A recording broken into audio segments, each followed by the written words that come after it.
this bout. For more of today's show, let's join Howard Cosell in Las Vegas.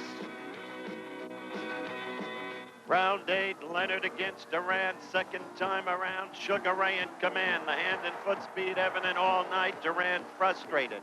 And then suddenly, right there, inexplicably, Roberto Duran quit. Sugar Ray, the WBC welterweight champion. August 2nd, 1980. The power of Tommy Hearns. Second round, Pepino Cuevas. That right. It was over. Tommy Hearns, the WBA welterweight champion of the world. The two meet in what should be a classic battle next Wednesday. Today, we'll preview that fight and talk to each fighter live. I'm Howard Cosell. Good to have you with us. Momentarily, I'll be talking with Sugar Ray Leonard and Tommy Hearns, sitting side by side with me, live. But right now, quickly, let's get to a comparison of those two great fighters in all of the elements that count. The comparison begins with the inevitable tale of the tape. Leonard now slightly more mature than Hearns. The weights are asterisked, but they'll be comparable. We'll have them exactly at weigh-in time. And the height, an edge for Tommy Hearns, but here comes the real edge for Hearns. 8 inches in reach, and that's something that Leonard will have to reckon with and find a way to get to Hearns. Now let's take 5 key categories for comparison, beginning with power. Sugar Ray Leonard is a much better and more powerful puncher than he's given credit for. Right there, a first-round knockout of Danny Gonzalez, who had never even been floored before. And you remember how he pulverized Davy Boy Green of England? 6th-round knockout there. But Tommy Hearns against Jose Figueroa, it was short shrift of the opponent, 3rd round. And Hearns' right hand is stunningly powerful. Against the veteran tough Mike Colbert, he never really could knock him out. He won a 10-round decision, though he floored him, as you saw. But against Pepino Cuevas, so highly regarded, 2nd-round demolition. And again, look at that right. Always in evidence. So on power, because of that Hearns right, we give the nod to Tommy Hearns. Next category is speed, the most renowned trademark of Sugar Ray Leonard against Roberto Duran. November 25, 1980, the New Orleans Superdome. Look at him, fighting the way he did in Montreal, using every inch of that ring, even the Ali shuffle. He frustrated Duran all night. And against Andy Price in the 1st round, watch this hand speed. The blows unanswered are almost uncountable. And Price, who himself had defeated Cuevas, was knocked out in the 1st round. Tommy Hearns, he's never shown the foot speed of Leonard, but he's never really had to. He has his own hand speed. Look there against Santiago Valdez, 1st round knockout. But overall on speed, hands and feet, Sugar Ray Leonard gets the nod. The next item, defense, another in the Ray Leonard trademarks.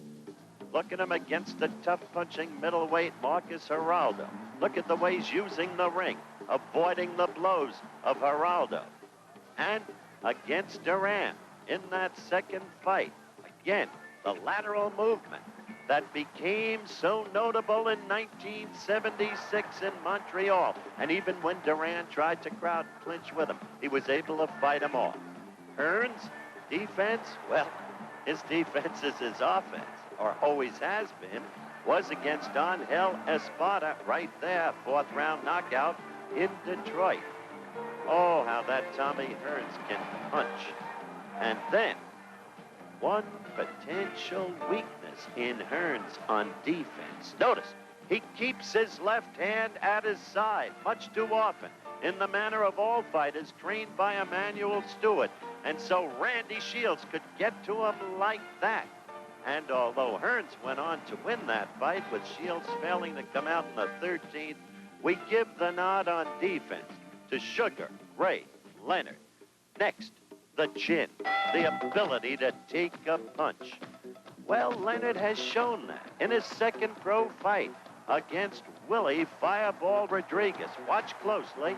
Fireball got to him with that left, and Sugar Ray was staggered. Later, he would tell me, I knew then what it might be like to get knocked out, but he fought it off, and he came back.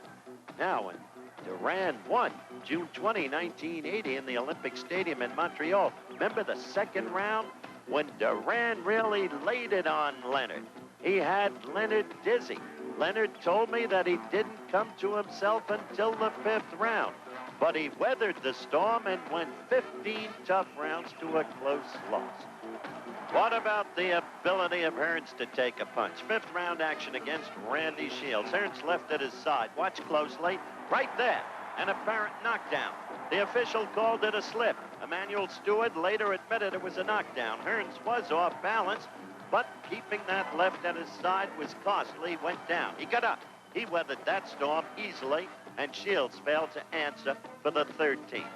So it's a toss-up in our book as to who can take a better punch. Finally, the question of stamina. Well, I think that question was answered by Sugar Ray Leonard in the 15th round against a very great fighter, Wilfred Benitez. Look how much Leonard had left. Out punching Benitez and finally sending him to the canvas. The fight was stopped and Leonard was the winner. That was the first time he won the title, the WBC version. On the other hand, the longest Hearns has ever gone was the 12 rounds against Randy Shields. Shields failing to come out for the 13th round. So on the issue of stamina, based upon Leonard Duran 1 and Benitez, I think probably you would have to give the nod to Sugar Ray Leonard. But don't be misled. The intangibles of this fight are immense. Leonard has not looked good in his last 2 bouts, and it may be that the big edge will be in incentive. And certainly, Tommy Hearns has that, because he wants recognition, and he wants to make the kind of big money that Sugar Ray Leonard has already banked. It's possible that Leonard has become a banker instead of a fighter, but not Hearns. This is Leonard, this week on Eyewitness News. Broke at 20, multimillionaire at 24. And a special feature on Leonard's Wednesday opponent, Thomas Hearns, the Hitman. It was the look of Caesar's Palace in Las Vegas. Twin pools, then the tennis courts, finally the sports pavilion, scene set of so many great fights. But now the tennis courts are gone, replaced by a 25,000-seat arena that will be the site on Wednesday of the richest prize fight in history. Hello again, everyone. I'm Howard Cosell. Welcome to ABC Sports Beat. When Sugar Ray Leonard gets into this ring right there to fight Thomas Hearns 3 days hence, he will write another chapter in one of the most remarkable success stories of our time. He has earned more money faster than any athlete in history because of his unique ability to control his own destiny in the positively cruel world of boxing. Ray Leonard with a right lead and then a left. Cleaning up. The Cuban is ready to go. The crowd goes wild. Ray Leonard. When Ray Leonard electrified the world at the Montreal Olympics and won the gold, he said his dream was fulfilled, his boxing career over. Though dead broke at the time, he thought his medal would bring him enough income from endorsements and personal appearances that he could leave boxing, get the education he wanted by attending the University of Maryland. But the offers didn't materialize. The dream world became a nightmare. His girlfriend, Juanita, now his wife, had to go on welfare to support their son. With both parents ill, Ray had to go back to boxing. My father, who was I would say a great fighter in the Navy, and I'm quite sure the both of us together have always convinced my mother that boxing can be good to you if you use boxing and let not boxing use you. Right, Pops? His close friend, Jenks Morton, took Ray to attorney Mike Trainer. Trainer borrowed $21,000 from a group of associates to launch Ray's career. He was not tied down to one of the major promoters. Instead, Trainer formed Sugar Ray Leonard Incorporated. Nobody owned or controlled Sugar Ray. We decided that we'd try to do it ourselves in the beginning and establish Ray's market value, go directly to arenas, go directly to TV, let the arenas hire a matchmaker, go to the opponent, and put on our own shows, so to speak. Thus, Trainer eliminated the expensive boxing middleman. Ray was paid $40,000 for his pro debut, a record at the time. By comparison, Joe Louis got $59 for his first pro fight. He won the title in his 26th fight with a KO of Wilfred Benitez, earned his second record purse. The first challenger outside the heavyweight division to earn $1 million. Broke in 76. He was a millionaire in 79. His 28th fight made him a multi-millionaire. Lost his title to Roberto Duran, but earned $9.7 million, an all-time record purse. Then there would come the rematch with Duran, in which he won back the title, added another $7 million to the coffers of Sugar Ray Leonard Incorporated. This Wednesday's super fight should bring Ray a new record purse in excess of $10 million. Not only does Sugar Ray make bigger purses than other fighters, he keeps more of the money. It is accepted practice in boxing for managers to get at least a third of the fighter's purse, like Manny Stewart, who gets a half of Thomas Hearns' purses. But Angie Dundee is Sugar Ray's manager of record, and because Sugar Ray has an established superstar position and did it when he turned pro, Angie accepted a much smaller cut, 15%. Then Mike Trainer forced Angie to accept a ceiling on his take, which reduces his percentage on the Hearns fight to less than 1%. Angie resents the small slice of the pie, but doesn't complain publicly. Trainer is more candid. The anger in your eyes was sharply etched against Dundee. I felt you were on the verge of firing him. We talked about that. There have been moments. I'm human. Some critics say Trainer is ruthless in his treatment of people. Dave Jacobs was Ray's trainer and friend for 9 years. When Jacobs complained about his slice of the pie, he was removed from the picture.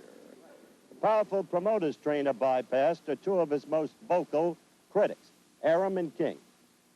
In essence, I think Trainer's an ingrate. He's unappreciative. I think that he's the type of guy that is very selfish. Ray would have made a lot more if Mike Trainer didn't go on an ego trip and really attempt to promote the fight himself. Trainer is unperturbed by his critics, who may be motivated by envy. From his Maryland office, he oversees the Leonard empire. 2 sets of accountants keep track monthly of Ray's net worth, expenses, and income. Income derived from endorsements, where the outtakes reveal that Ray Jr. has the Leonard charm, too. Thanks, Sam. Tell the people. This tastes good. I believe you, baby. And one more. Hold it up real high this time. Drink it, baby. And go. This tastes warm. The media seems in love with Sugar Ray. His talk show appearances do nothing to dispel the mystique. Where you've taken some really heavy shots. When do you start to feel a little bit normal? When the check clears. He even has his own syndicated boxing tournament. His smile is lit up more than just sports magazines because his appeal transcends the sport itself. It all adds up to a phenomenal picture in dollars and cents. How big an annual business is Sugar Ray Leonard now? Well, I'd say that, Ballpark estimate. well, he's in excess of $15 million a year. And in a ballpark estimate, what is he worth now? His net worth is around, after taxes and the whole thing, around $10 million. With that kind of loot in the bank, what motivates Ray to do the work necessary to stay at his positive peak?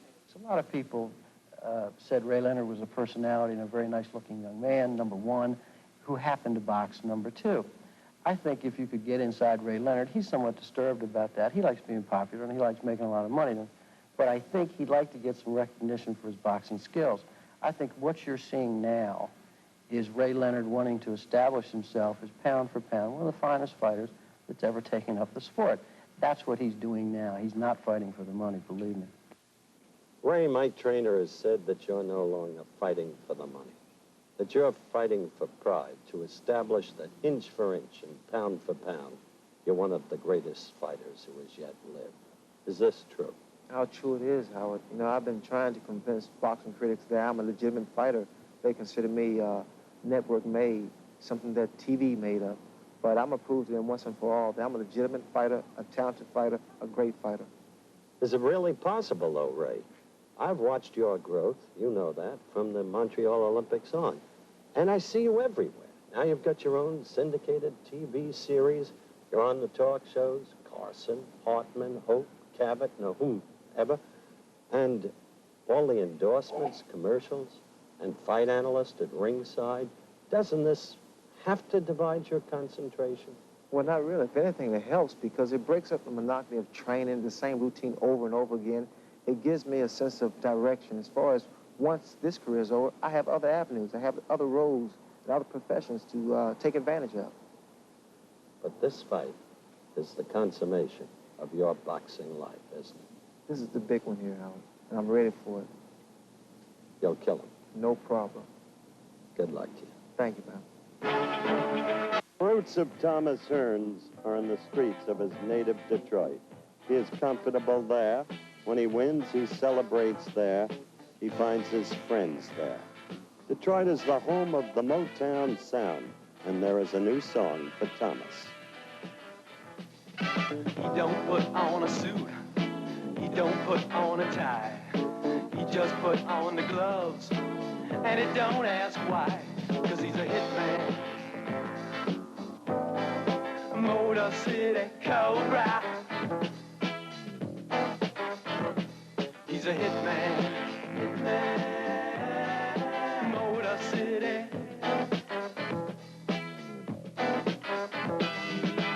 He's ready to move. The contract is out. The time he gets it on, ain't no doubt. You better hide in your corner. Did you hear the news?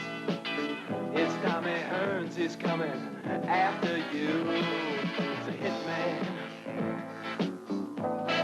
Motor City Cobra. He's a hitman. Motor City.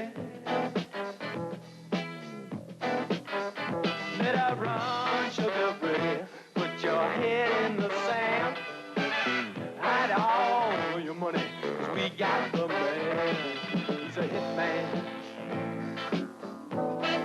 Motor City Cobra. He's a hitman. Motor City.